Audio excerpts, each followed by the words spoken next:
Okay. Let me use this. Is that on? Yeah.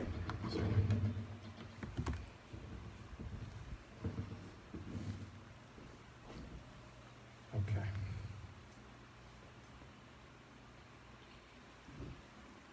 Alhamdulillahi Rabbil Alameen.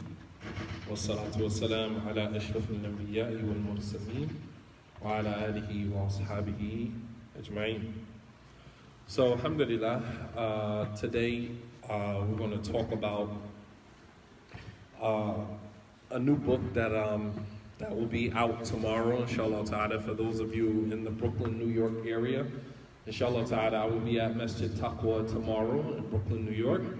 Imam Siraj's Masjid. I'll be there at 12 p.m. tomorrow.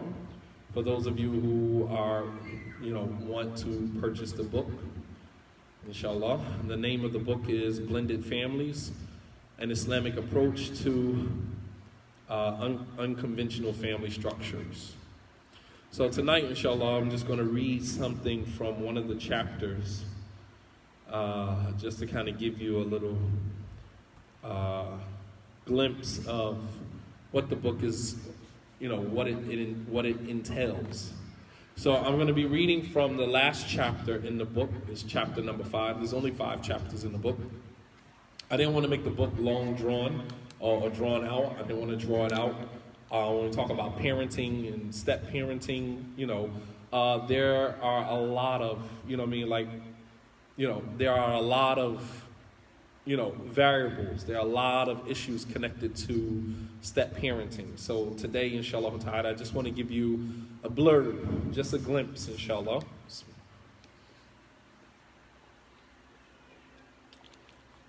Just a glimpse, inshallah, at what this book entails. So I'm going to be reading from chapter number 5, which is called Domestic Guidelines for Step Parenting.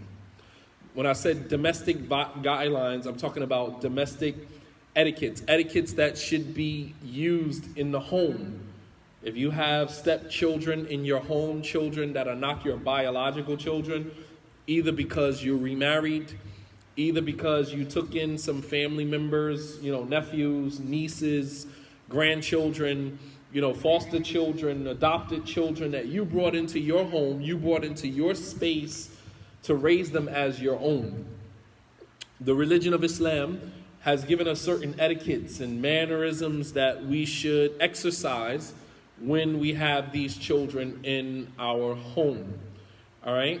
So in this chapter, number 5, Domestic Guidelines for Step Parenting, I'm going to scroll down to something very important.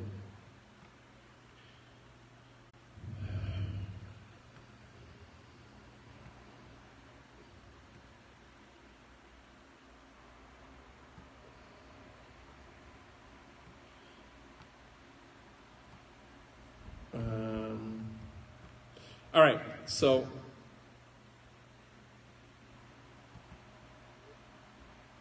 let's talk first and foremost. Number 1, it says, in the Islamic tradition, the stepfather is considered a non-blood relative. He's considered what is called a non-blood relative, which in the Arabic terminology, he would be called a mahram.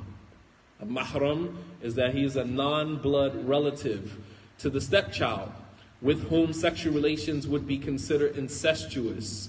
It would be considered incest for a stepfather to sleep with his stepdaughter. All right? And he is not to be considered the wali. The stepfather is not the wali, the immediate blood relative of the stepdaughter. Allah subhanahu wa ta'ala makes a clear distinction in the Quran between blood relatives and non-blood relatives. All right? In the Quran, blood relatives and non-blood relatives are not the same. Allah subhanahu wa ta'ala says, and it is He who has created man from water and has appointed for him kindred by blood and by marriage. And your Lord is ever all-powerful to do what He wills. This is in Surah number 25, Surah Al-Furqan, Ayah 54. Surah number 25, ayah 54. Here, Allah subhanahu wa ta'ala makes a clear distinction between blood relatives and non-blood relatives. And the only reason that the stepfather has any connection to the stepchildren is by default of marrying or by default of being married to their mother. Allah says in the Quran, in Surah number 4, ayah 22, forbidden to you in marriage, or forbidden to you for marriage, are your mothers, your daughters, your sisters, your father's sisters, your mother's sisters, your brother's daughters, your sister's daughters, your foster mother who breastfed you, and your sisters from breastfeeding, your wives, your mothers, your stepdaughters under your guardianship, born to your wives to whom you have gone into, i.e. consummation. That means that once a man consummates with a woman and she has a daughter, that daughter now becomes haram for that man. Not haram in the sense where he's her wali. He's not her wali. He is a non-blood relative, simply by default of being married to her mother. So the stepdaughter, in the Arabic term for stepdaughter, is rabiba. A rabiba, right, is the stepdaughter. Is unlawful, is haram for the stepfather eternally once he consummates the marriage with her mother. So we need to lay this down first. In many cases, stepfathers are complete strangers to their stepchildren due to the expediency of many marriage processes and the lack of a detailed investigation into their characters and backgrounds from reliable references. You follow me? You follow me? That in many instances, the stepfathers are complete strangers to their stepchildren due to the expediency of many marriage processes, that many marriages happen very quickly. They had 1 or 2 sit-downs, and now all of a sudden they're married.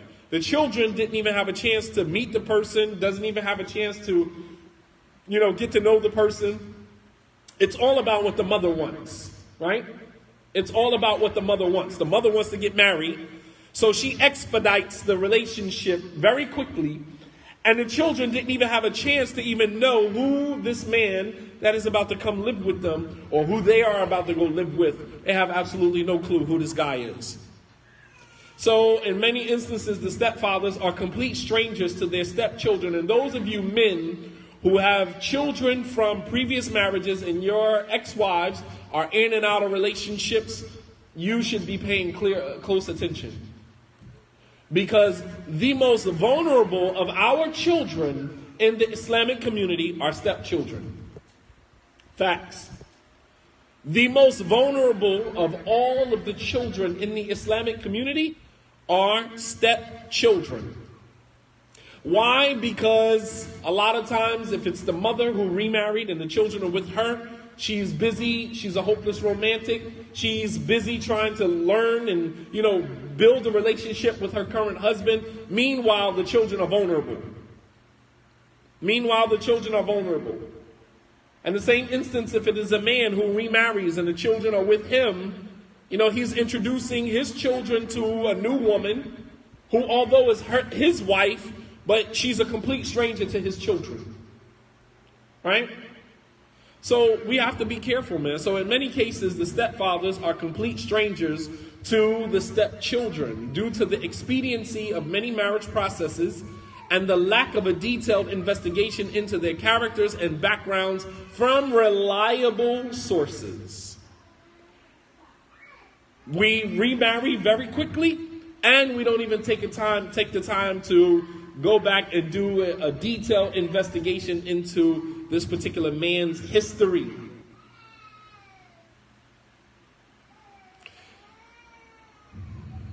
From a legal standpoint, right here in our country, from a legal standpoint, the step-parent is considered a legal stranger. That is the term that is given to a step-parent. A legal stranger. Legal because, they're married to the biological parent. A stranger because the children have yet to develop a relationship with that particular parent. So the legal term for a step-parent in law, in the legal system that we live under, right? The legal term for a step-parent is legal stranger. All right, to the stepchildren. And the step-parent, right, does not obtain parental responsibility simply by marrying or entering into a civil partnership with their mother. It is imperative for women to understand that every time they go into a marriage, they are putting their children, especially their daughters, at risk of being victimized or sexually abused by the stepfather or one of his many family members. Right? The husband, the stepfather, on his side of the family, he may have an uncle who has molested other girls in the family. He may have a grandfather who was, you understand? And now you are bringing your family, your stepdaughter, around family members that you know that have a problem with being around the opposite sex, regardless of what their age is. So, sisters, I need you guys to understand. Every time a woman remarries, every time the woman goes into a marriage, you are putting your children at risk for being victimized or sexually abused by the stepfather or one of his family members. Every single time you remarry, that is another factor, another risk factor that is contributing to the victimization or the abuse of your stepchildren and, more importantly, your stepdaughter. According to Islamic law, Sharia, according to Islamic law, the stepfather is not given the same authority and privileges over the stepchildren as their biological father. A non-blood relative, a mahram, is not allowed to travel with the stepdaughter alone, be alone with her in the home, especially in the case of a teenage girl who was recently introduced to her stepfather or recently introduced to Islam, or both. You have some women who convert to Islam and their children are still non-Muslims. And while she is a new convert, Muslim, hijabi, she marries a Muslim man trying to get on, her track. And then you're lugging your children along, dragging them along in your journey. Meanwhile, your children are non-Muslims, haven't converted to Islam or put on the hijab just to help, make the image of the mother acceptable to the Islamic community. Real talk. Real talk.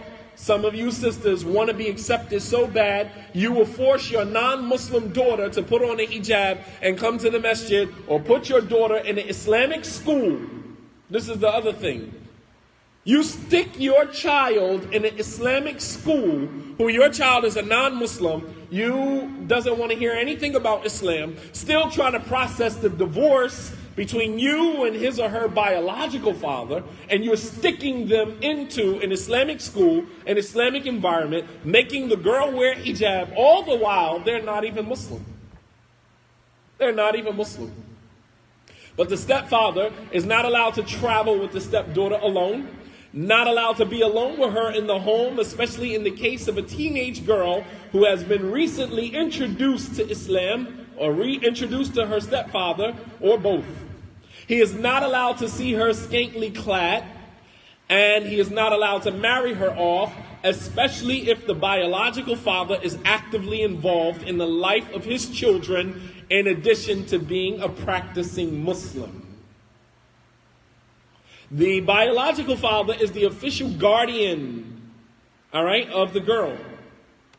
And according to the legal view of most Islamic scholars, the daughter should live with the father if and when the mother decides to remarry. Furthermore, no father would be comfortable with his daughter being raised around another man while he is alive and fully capable of shouldering the responsibility himself.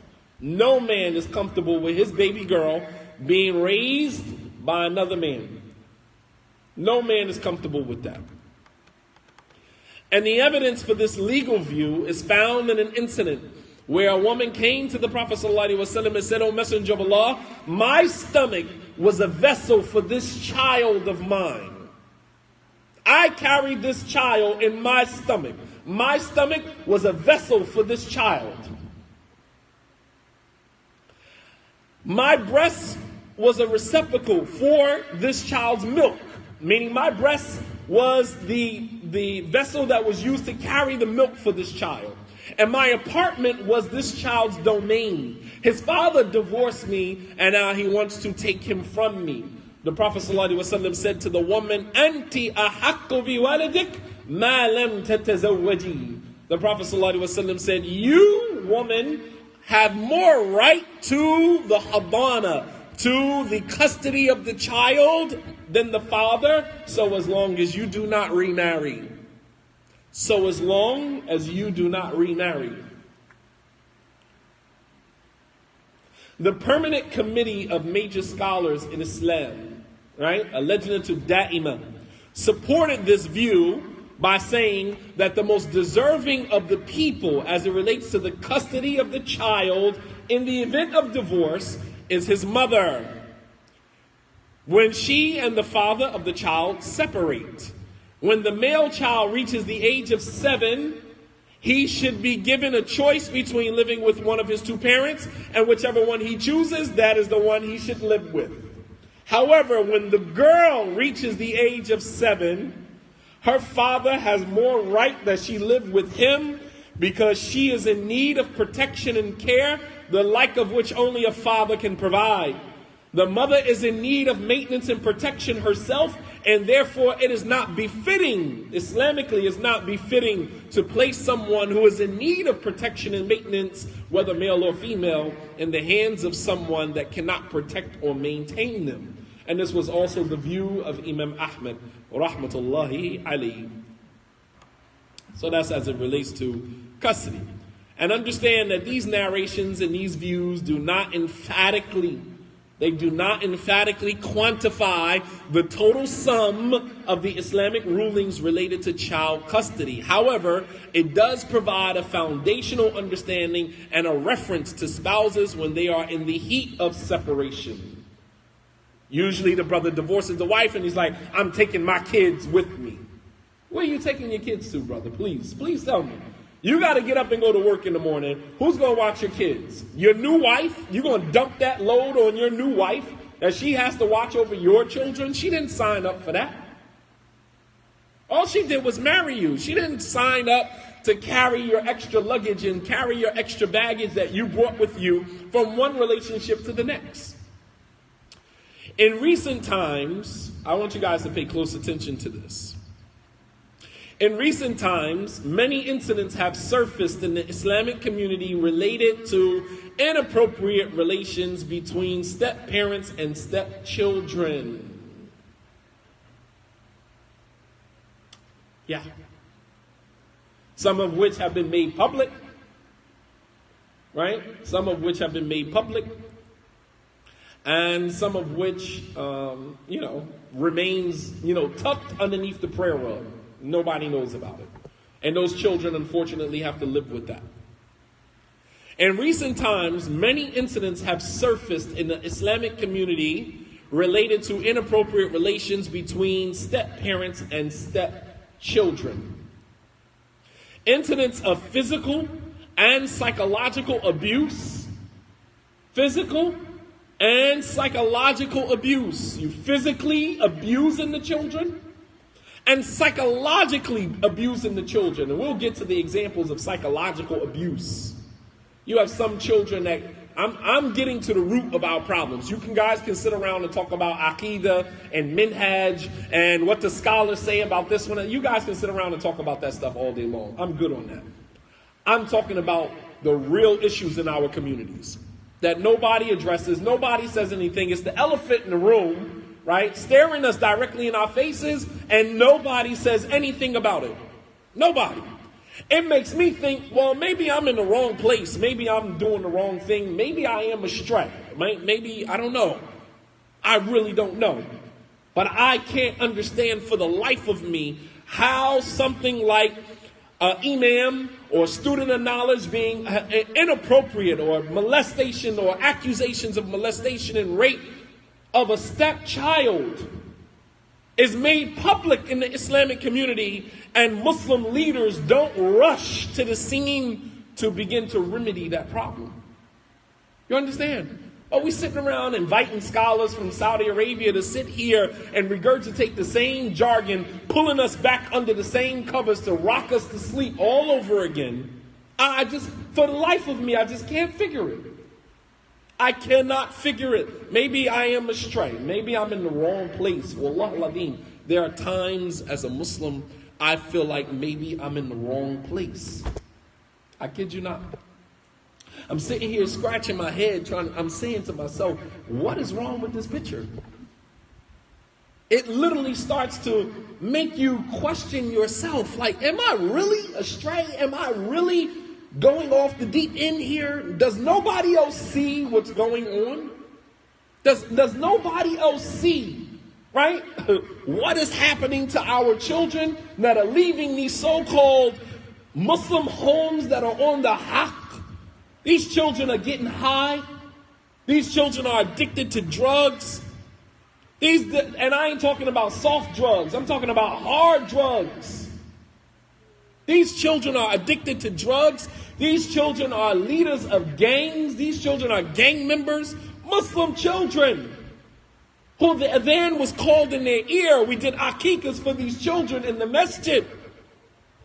And these children, we are burying these children in the city of Philadelphia. It's ridiculous. Ridiculous. We are burying these Muslim children on a day-to-day basis, and nobody says anything about it. I'm flabbergasted. I'm gone. I can't figure for the life of me why this tragedy is not like at the top of our priorities. Well, for me it is. I'm sorry. For me it is. So we inside the home now. So for everyone who says, oh, he only gives lectures about marriage. Nah, I'm not just giving lectures about marriage anymore. I'm inside your home now. I'm looking at your parenting styles are now being put on Front Street. Your parenting styles, the way you are running your home, the way you are raising your tarbiyah, the way you are raising your children, there is a problem with that. And we're seeing it manifest in the way that these Muslim children are leaving these homes. Many of them don't even identify with Islam, let alone practice Islam. And, at some point we have to say, well, what is the root of this problem? And here we're talking about this. So for the next few weeks, this is what I will be concentrating on. Not just because I wrote the book and I have to promote the book, but because it is a problem. And I mean, I've kind of danced around it. I've kind of tapped on it here and there in the past.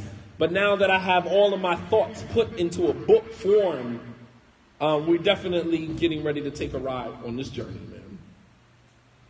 Right? These homes, these Muslim homes, man, are in shambles. So, in recent times, many incidents have surfaced in the Islamic community related to inappropriate relations between step-parents and step-children.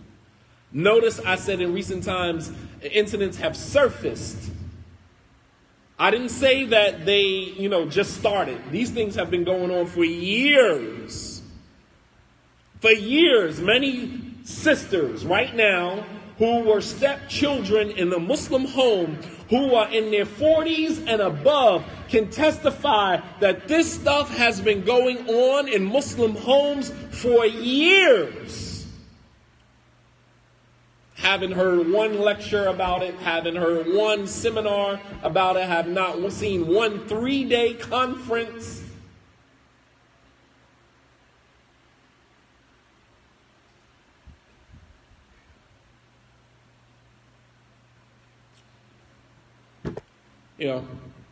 It is what it is, man.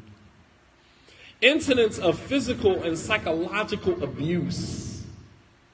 We have a culture of shame in the Muslim community. We shame Muslim children into practicing Islam. We shame them Whether it is the girl with her hijab, we shame her. You're going to go outside without your hijab on. You're going to go outside uncovered looking like these stinking kuffar women. We shame them into wearing the hijab.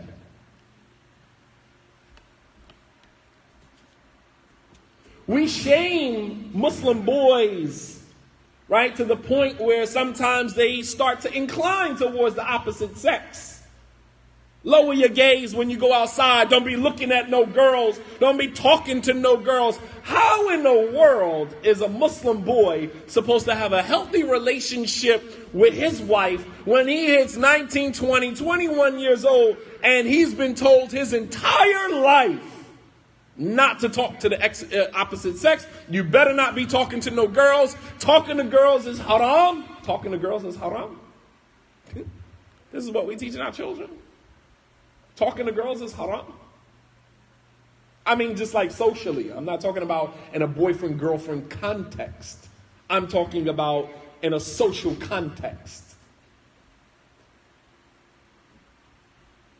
We're talking to girls is haram. You better not be talking to no girls.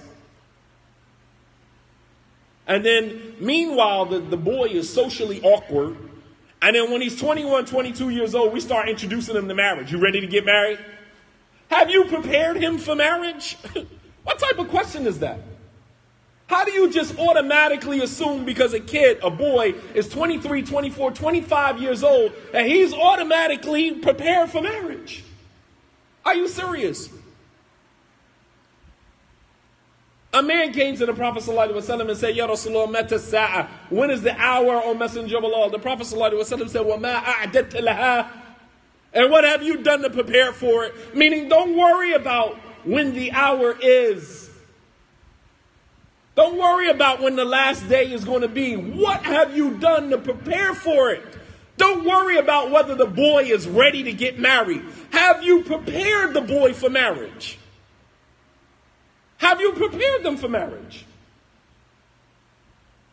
So the kid grows up socially awkward. He's been around boys his entire life.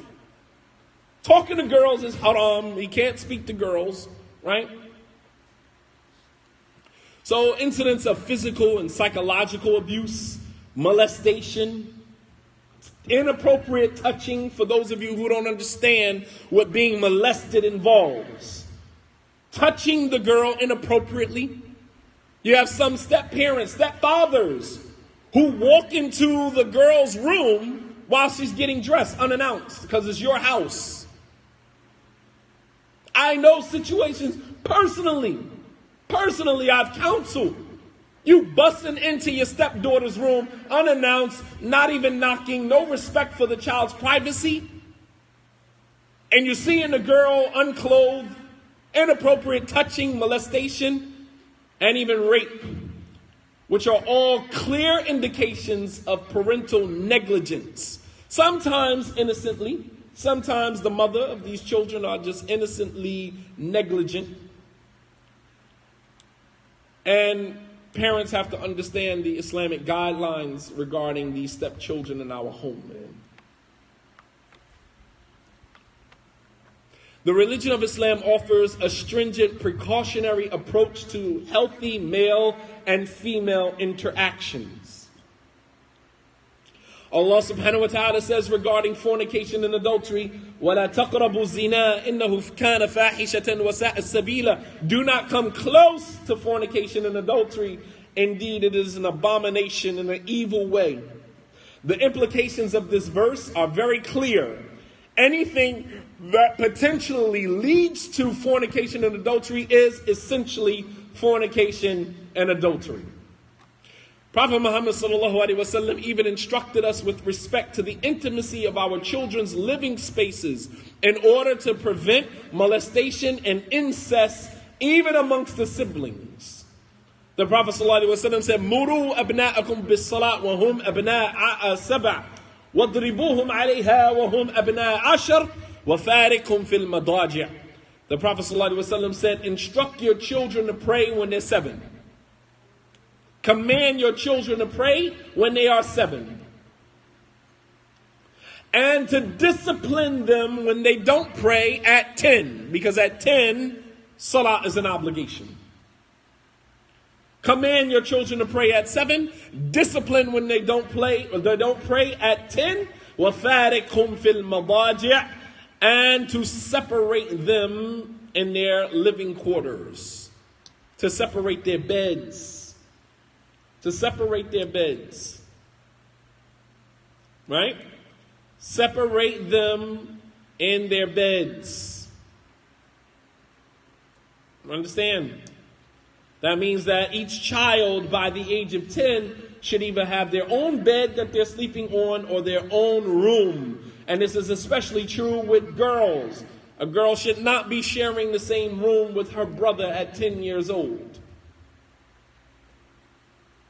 And if the girl cannot share the same room with her biological blood brother at 10 years old, then what would make you think that it would be okay for the stepfather, who is a non-blood relative, to walk into that child's room unannounced, seeing that girl dressed, what is appropriate for her, but inappropriate for him to see her in?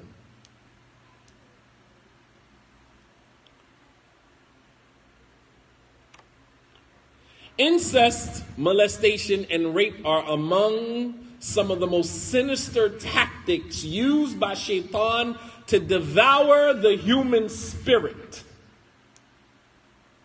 Understand? Incest, this is a sibling having sexual relations with another sibling, or biological father or stepfather having relations with their stepchild.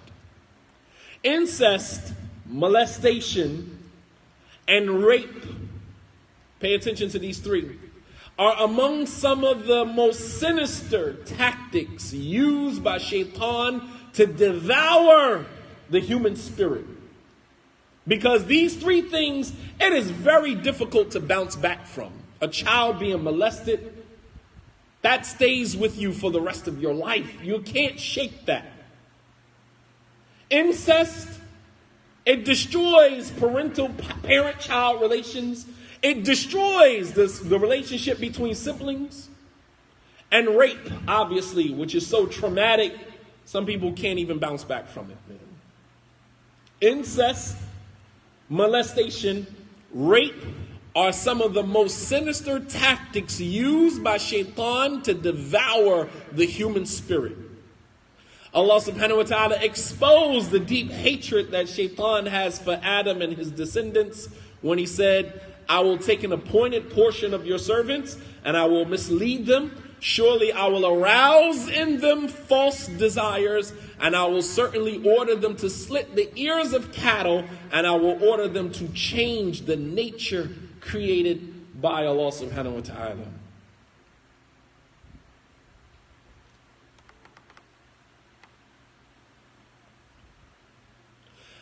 When these situations, like familial situations, begin to, get off track, many Muslims and people in general have to be aware of Shaitan's demonic influence over the situation, some of which have been detailed for us in the Quran and the Sunnah. Allah subhanahu wa ta'ala highlighted Shaitan's most effective tactic of beautifying what should never be beautified to those who see with the lens of their spirituality. Allah says, but Shaitan makes their wicked deeds seem fair seeming. Shaitan made their wicked acts fair seeming to them. When something that is completely wrong appears to be right, you have to know that Shaitan was behind it. You understand? When something that is absolutely wrong appears to be right, know that Shaitan is behind it.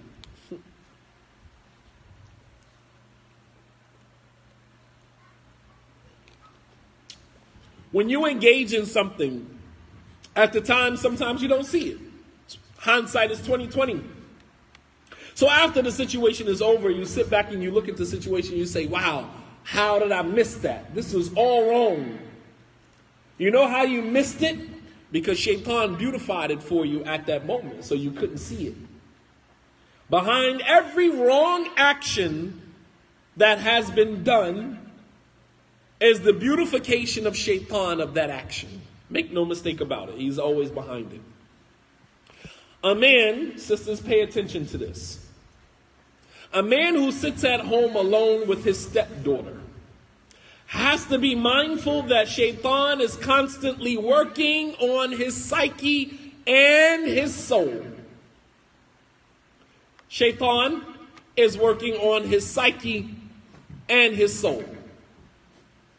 You're sitting at home alone with your stepdaughter, then you have to know that shaitan is working on your psyche and working on your soul at the same time. Let me show you how. See, the thing is that we underestimate shaitan, and that's part of our problem. A man who sits at home alone with his stepdaughter has to be mindful that shaitan is constantly working on his psyche and working on his soul.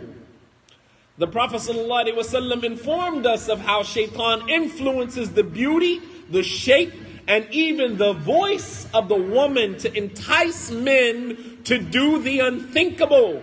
And the stepdaughter, regardless of what her age is not exempt.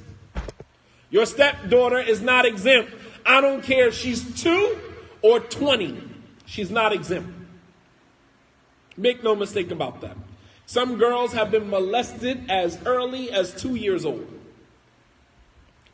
Some girls have been molested as early as 5, 6, 7 years old, all the way up until their teenage years. Molested, raped. Facts, absolutely, all day. As the scholars say, al-ma'ruf la yu'arraf. That's something that is well known, doesn't have to be stated. I'm just stating it for educational purposes, but these are situations that we are all aware of. Don't sit back and say, I didn't know that this goes on in the Islamic community. Well, what world do you live on? What planet did you jump off of that you didn't know that this goes on in the Islamic community? It's just never addressed. It's just never addressed. It goes on every day. Every day. Why are you sitting at home as a man with your stepchild, your stepdaughter, in some instances your stepson? I'm just saying that the stepdaughter is more vulnerable. Because in a situation sometimes a man that is this type of creature will go after the girl than the boy, rather than the boy. But you have some instances where both children, the stepdaughter and the stepson, are both victims, both vulnerable. Right? So the Prophet ﷺ informed us of how shaitan influences the beauty, shape, and voice of the woman to entice the man to do the unthinkable. And the stepdaughter, regardless of her age, is not exempt. The Prophet ﷺ, he said in an authentic hadith collected in Sahih Muslim, the Prophet ﷺ said, indeed the woman approaches in the image of shaitan, and she leaves in the image of shaitan. So if one of you men sees a woman that arouses his desire, then he should go to his wife, for this will help to remove what he is experiencing. This will help to remove what he is experiencing. The woman approaching and leaving in the image of shaitan is indicative of shaitan's demonic ability to embellish a woman's features in order to arouse the desire of the man who lacks self-control. Allah subhanahu wa ta'ala instructs the woman in the Quran to be mindful of the sultriness of her voice and its ability to be manipulated by shaitan to attract unwanted lustful attention from the opposite sex. Women, you have to understand that you are vulnerable. This is why the Prophet ﷺ said, Al-mar'atu awra. All of the woman is considered an awra. All of the woman is considered an awra. Something that should be guarded, something that should be covered and protected. Her entire body, her voice, her shape, everything about her. Why? Because shaitan can use her body, her beauty, as well as her voice to entice men that have a disease in their hearts. Absolutely. There's wisdom in why the Prophet ﷺ said, Al-mar'atu awra. All of the woman is considered an awra, something that should be covered, something that should be guarded. All of the woman, including her feet. Anything that is exposed of you, Shaitan has the potential to use that to attract and to entice individuals who have a disease in their hearts. So meanwhile, society is telling you Muslim women to take off your hijab, just wear the hijab, put on a turban, cover your body, show your body, autonomy over your body. And Allah subhanahu wa ta'ala is telling you one thing, society is telling you another. And it seems like Muslim women are moving more towards what society is telling them rather than what God is telling them. It seems like that. Meaning God doesn't know what he's talking about. SubhanAllah. Allah doesn't know what he's talking about. MashaAllah. Society is telling you that it's okay. You can take it off. Don't worry about it. Hijab doesn't define my Islam. And all of these, phrases and cliches that we come up with. Meanwhile, what you are really saying is God don't know what he's talking about. Allah subhanahu wa ta'ala, his antiquated laws and rules, I'm good on that. I'm going to do it my way. I'm going to do it the socially acceptable way. You disregard the laws of Allah subhanahu wa ta'ala, you get what you get. It is what it is. It is what it is. But Allah instructs the woman in the Quran to be mindful of the sultriness of her voice and its ability to be manipulated by Shaitan to attract unwanted, lustful attention from the opposite sex. Allah says in the Quran in Surah number 33, Ayah 32. Sisters, pay attention. Surah number 33, Ayah 32. Allah subhanahu wa ta'ala said, and do not be soft in your speech to men, lest you arouse the desire of he who has a disease in his heart, but speak in an honorable way. Speak in an honorable way. Sister, when you at the cash register with the brother, when you at the cash register with the guy, when you at the, you at the register, you at the counter, right? You at the counter with the man who is a complete stranger. Stop softening your voice because you're sending mixed messages and you don't even realize it. In your mind, I'm just being nice to the guy. But Shaitan is exploiting your voice, and what the man is hearing, what he is hearing, right? What the man is hearing is that you want it. You gain. Meanwhile, you married. You ain't looking for no attention. You soften your voice up to talk to the guy because you think that that's being nice and polite. Meanwhile, he's interpreting it as you want it. You feeling it. A man who is easily aroused and incapacitated by his lusts and desires. Pay attention. I got this little tidbit from Sister Naila, man. MashaAllah. May Allah preserve her and her husband, Brother Hassan. May Allah subhanahu wa ta'ala preserve her. I had a conversation with her about 2 weeks ago about this same situation that we're talking about. This same situation. A man who is easily aroused, and this is it, I'm going to stop here. If you want to hear more about this, then you need to see me in Brooklyn, New York tomorrow at Masjid Taqwa, inshallah ta'ala. You can buy the book tomorrow, inshallah ta'ala. The book will be available.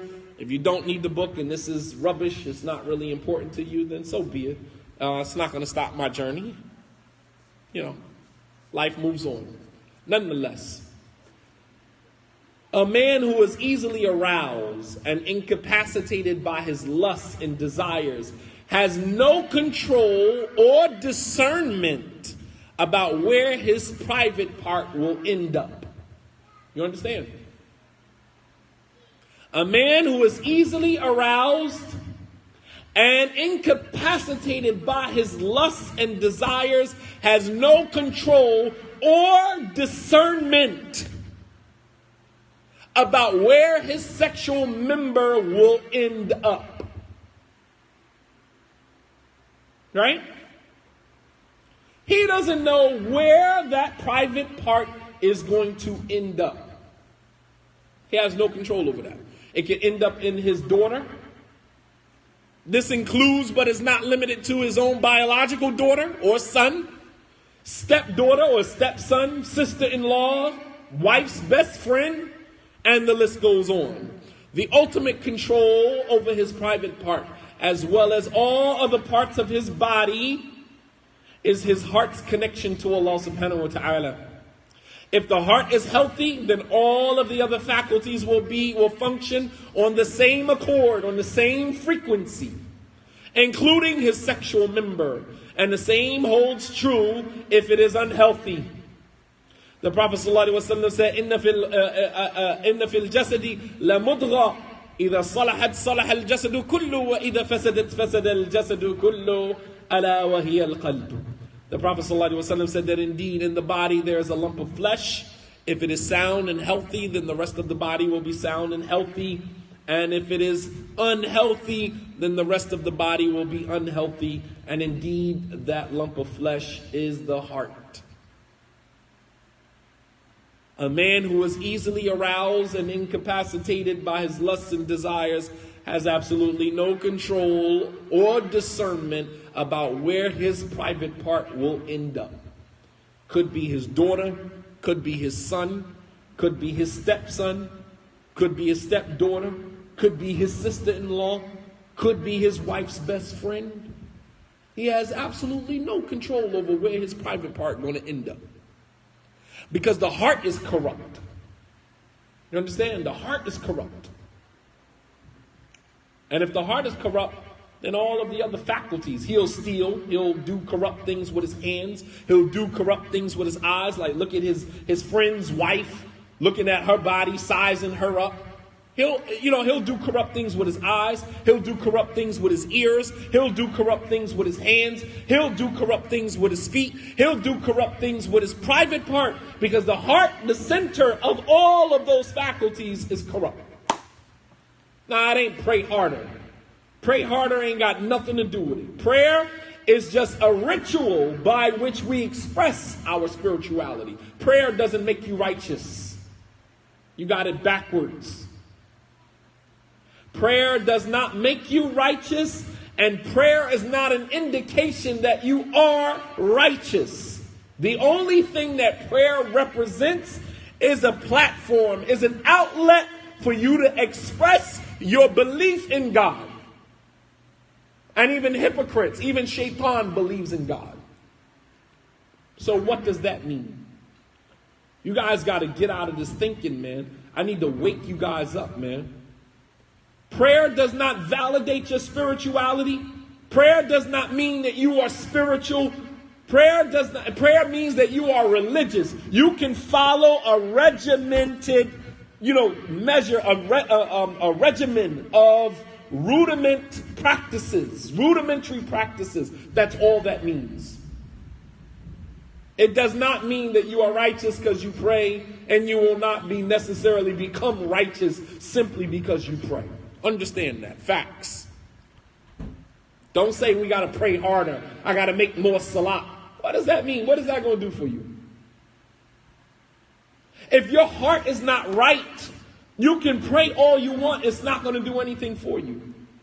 The only way prayer is going to work for you is when you have a foundation of righteousness and spirituality beforehand.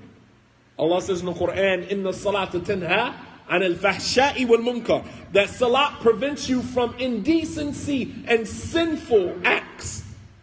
But that is only, salat will only work for you when you work for your salat.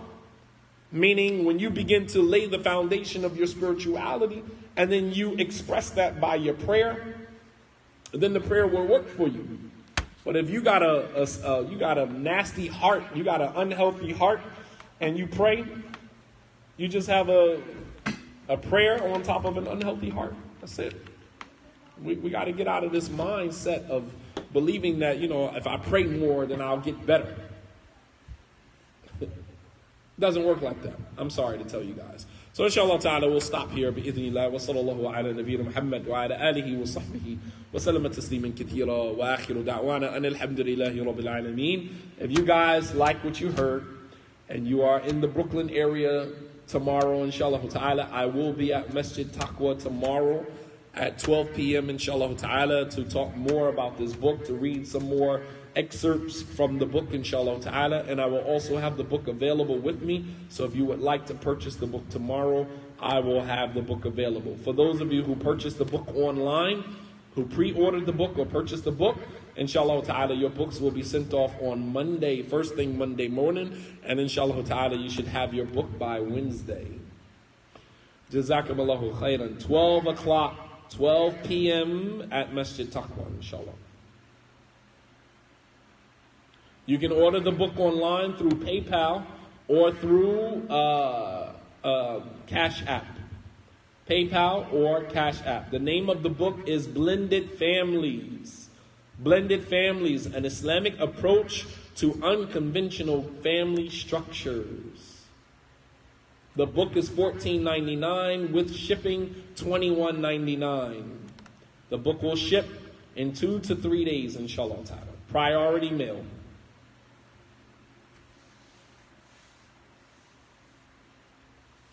The PayPal, you can go to Imam Shadeed Muhammad at Gmail. That is my PayPal account. Be sure that when you purchase the book, you also include the shipping, which is $6, so it will be $21.99. And leave your address. Please leave your address. No, you cannot get it on Amazon. It's not on Amazon yet. The book hasn't even been printed. It's being printed as we speak. It's not on Amazon yet, inshallah ta'ala. We will have it on Amazon. And Cash App, the Cash App sign, Shadeed M. Rawdah, R-A-W-D-A-H. That is my Cash App sign. So if you would like to purchase the book on PayPal or Cash App, please be sure, $21.99, and be sure to leave your shipping address. Inshallah, Periscope, we'll stop here, inshallah ta'ala. Jazakumullahu khairan.